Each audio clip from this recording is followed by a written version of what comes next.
नमस्कार. लोकसभेच्या वेळेस मी सुप्रिया सुळे यांना बारामती मतदारसंघासाठी खंबीरपणे पाठिंबा दर्शवला होता. त्याचं कारण असं आहे की बारामती लोकसभा मतदारसंघाचा काही भाग हा पुण्यातल्या धायरी, नरे, आंबेगाव या सगळ्या भागामध्ये येतो. इथल्या स्थानिक लोकांच्या अनेक समस्या आहेत, अनेक अडचणी आहेत आणि त्याकरिता सुप्रियाताई सुळे यांना मी खंबीरपणे पाठिंबा दर्शवला होता. पण आज लोकसभेच्या निवडणुकाहून 2 वर्ष उलटून गेले, पण सुप्रियाताई सुळे यांनी माझ्याशी एकदाही संपर्क केला नाही किंवा मी कुठल्या गोष्टीसाठी त्यांना खंबीरपणे पाठिंबा दर्शवला होता याबद्दल त्या सुप्रिया सुळे यांनी माझ्याशी चर्चा करायचा पण प्रयत्न केला नाही. या गोष्टीचं मला खरं तर दुःख वाटतं. पण असो, मी आत्ता नऱ्यामध्ये आलेलो आहे. इथल्या काही स्थानिक लोकांच्या काही समस्या आहेत त्या आपण जाणून घेऊयात. नमस्कार दादा. नमस्ते. काय प्रॉब्लेम होता, काय विषय तुमचा? आमचा विषय हा सर्वे नंबर 42 मधनं वहिवाटीच्या आधारे माननीय जिल्हाधिकारी साहेबांनी सर्व प्रक्रिया पूर्ण करून जो येणे आदेश दिलाय त्या येणे आदेशाच्या महत्त्वाच्या अटी आणि शर्तीच्या आधारे वहिवाटीच्या आधारे हा 12 मीटर रस्ता आम्हाला दिलेला आहे. सदर 12 मीटर रस्ता देताना मूळ मालकांचा अंडरटेकिंग घेतलेला आहे, रस्ता ताब्यात दिला जाईल. बिल्डरनी लिहून दिलेला आहे की जमीन ताब्यात घ्यावी, पण प्रशासनाच्या निष्काळजीपणामुळे अद्याप कुठलाही रस्त्याची जागा ताब्यात घेतली गेलेली नाही आहे. वेळोवेळी 53-1च्या नोटिसा बजावलेल्या आहेत, पण त्याकडे दुर्लक्ष केले जाते. PMRDAने 53-1च्या नोटिसा बजावलेल्या आहेत, दुर्लक्ष केलं जातं. या रस्त्याला विरोध मूळ मालक अथवा बिल्डरचा नाही आहे. ज्यांनी मिळकतीचे येणे ऑर्डर घेतली आहे त्यांचा कुठलाही विरोध नाही आहे. विरोध हा सोसायटीतील सभासदांचा आहे आणि वहिवाटीने रस्ता दिलेला असल्यामुळे वहिवाट ही कायद्याने पुढे कन्वर्ट होते. त्यामुळे सोसायटीला कुठलाही अधिकार नाही आहे आमचा रस्ता अडवायचा. जिल्हाधिकाऱ्यांनी लोक आयुक्तांना अहवाल दिलेला आहे आणि त्या अहवालात येणे ऑर्डर रद्द केला जाईल असं नमूद केलेलं आहे.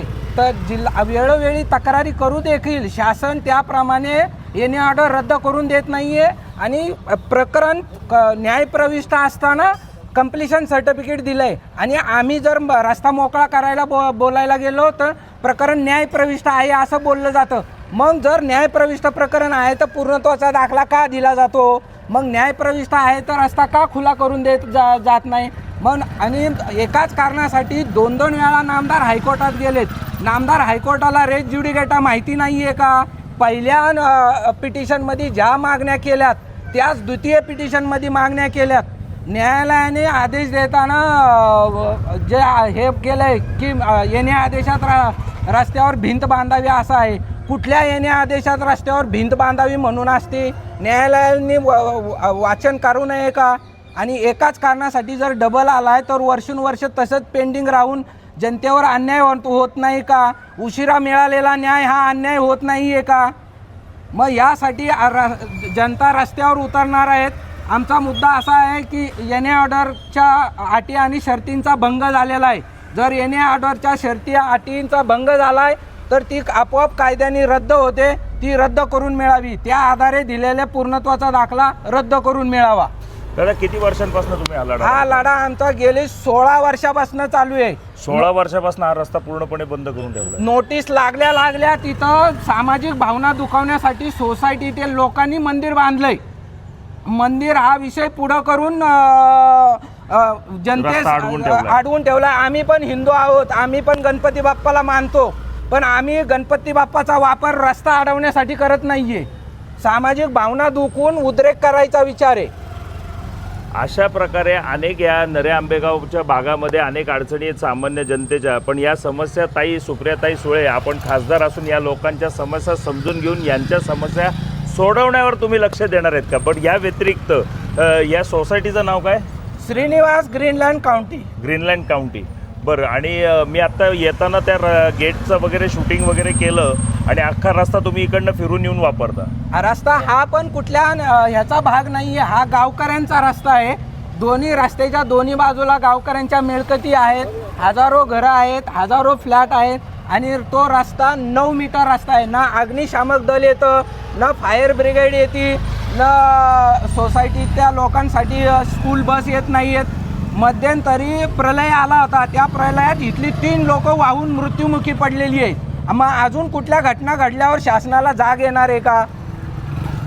या सर्व भागामध्ये हे रस्ता छोटा असल्याकारणाने फायर ब्रिगेड येत नाही, बाकीच्याही काही गोष्टी ज्या लोकांच्या गरजेच्या फॅसिलिटीज आहेत त्या मिळत नाहीत. रोड असा वेडावाकडा असल्याकारणाने इथं पिण्याच्या पाण्याचे प्रॉब्लेम्स असतील किंवा ड्रेनेजचे प्रॉब्लेम्स असतील, याचेही प्रचंड प्रॉब्लेम येत असतील. पावसाळ्यात पाणी जमा होऊन राहतं आणि याच्यामुळं रोगराई पण पसरते. या सगळ्या परिस्थितीकडं हे बारामती लोकसभा मतदार असताना सुद्धा सुप्रियाताई सुळे या गोष्टीची दखल घेणार की नाही? तुमच्या भागात आमदार कोण आहेत? आमच्या भागात आमदार तापकीर साहेब आहेत. भीमराव तापकीर, त्यांच्याकडे भारतीय पण जनता पार्टीचे. भारतीय जनता पार्टी त्यांच्याकडेही निवेदनं देऊन झालेली आहेत. सुप्रियाताईंकडेही निवेदनं देऊन झालेली आहेत, पण तरी नाही लक्षच दिलं जात नाही. सर्व राजकीय पक्ष आहेत. म्हणजे आज इथं भारतीय जनता पार्टीचे आमदार देखील या भागामध्ये आहेत, तरी सुद्धा जर इथल्या लोकांचे प्रश्न सुटत नसतील तर लाजिरवाणी गोष्ट आहे.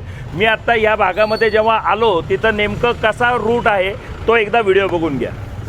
आपण या रस्त्याने समोर आलो, आपण या रस्त्याने सरळ आलो की ही ग्रीनलँड काउंटी म्हणून सोसायटी आहे. या सोसायटीमधनं हा जो रस्ता आहे, हा रस्ता पलीकडे जाण्यासाठी बनवला होता, पण इकडचा रस्ता सोसायटीने बंद केला आहे. त्यामुळे या बाजूने असं गोल फिरून मागच्या बाजूला जावं लागतं.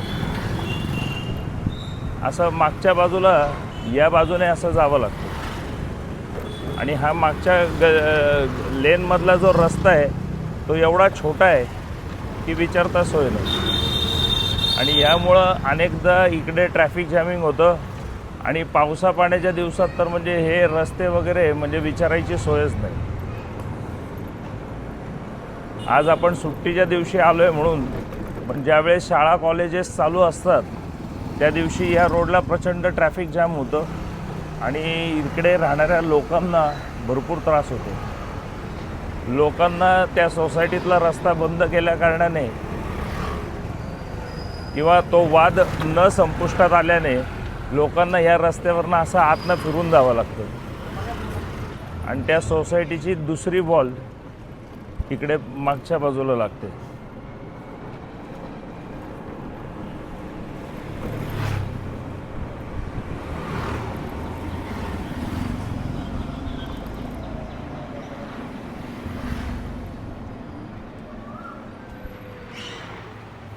या बाजूला ही वॉल आहे.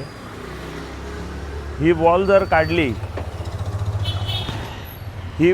काढली तर तो रस्ता डायरेक्ट तिकडनं या बाजूला येईल आणि सामान्य जनतेलाही, म्हणजे या बाजूला अनेक सोसायट्या आहेत आणि या सोसायटीमध्ये राहणाऱ्या रहिवाशांना हा रस्ता अख्खा मोकळा केला जाईल.